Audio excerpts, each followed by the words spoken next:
বহুখিনি কথাই তোমালোকে জনা হৈছা। ছাৰে আগতে এদিন কৈছিলে যে তোমালোকে অকল পঢ়াত আগবাঢ়ি গ'লেই নহ'ব, আৰু কি সংগীত জগতখনত বা খেল ধেমালি, কোনোবা হয়তো পঢ়াত ইমান ভাল নহয় কিন্তু সংগীত বা খেল ধেমালি বা সাহিত্য আন দিশেৰেও আগবাঢ়ি যাব পাৰি। সকলোৱে সমান নহয়, সকলোৱে ভালদৰে, কোনোবাই আজি বহুত ভালকৈ গাইছে, কাৰোবাৰ হয়তো তাল মিছ হৈছে, কাৰোবাৰ সুৰটো অলপ বেলেগ হৈছে। সকলোৱে সমানকৈ গাব নোৱাৰে বা সকলোৱে সমানকৈ পঢ়িব নোৱাৰে, সকলোৱে সমানকৈ খেলিব নোৱাৰে। আচলতে সংগীতৰ পৰা বাহিৰৰ জগতখনত চিনি পায়। আজি মই এই বিদ্যালয়খনত আহিব নোৱাৰিলো হয় যদি মই সংগীতৰ লগত জড়িত হৈ নাথাকিলো হয়, তোমালোকক লগ নাপালো হয়। কাৰণ মই তেতিয়া যদি বয়জতে চাকৰি কৰোঁ, তোমালোকৰ লগত কেনেকৈ চিনাকি হ'লো?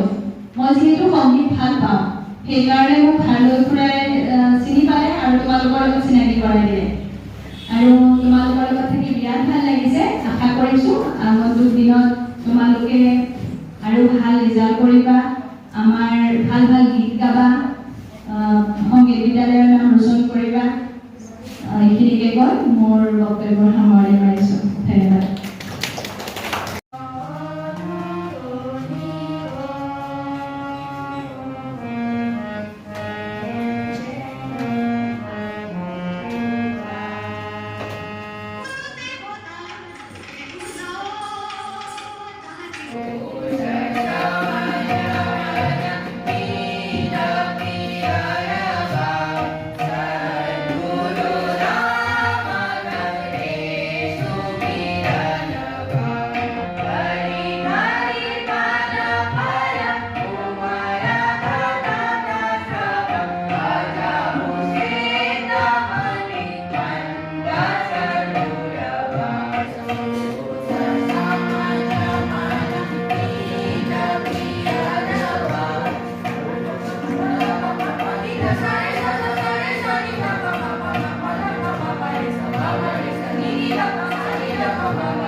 লগীয়া হৈছিল